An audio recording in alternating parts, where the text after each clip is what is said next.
Comenzamos día con una meditación cortico y poderoso. Awe Dios que papo medita. Presenta pa Nairalyn Felicia.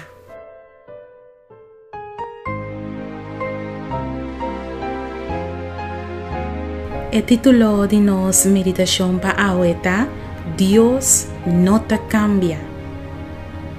Tur otro cosa por cambia, pero Dios no te cambia. Amor de gente por cambia, pero el amor de Dios no te cambia nunca.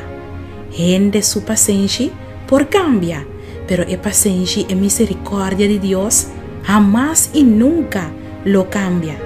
Ahora Dios que, para meditar, riba Malaquías 3, versículo 6.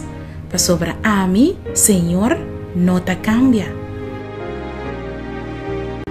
Apreciado amigo y amiga, vos porten es seguridad que Dios no te cambia.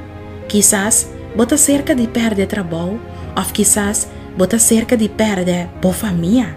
Quizás vos acaba de perder un ser estimado, pero Dios tiene control de tu situación, pero sobre Dios no te cambia, y te paz, de dificultad.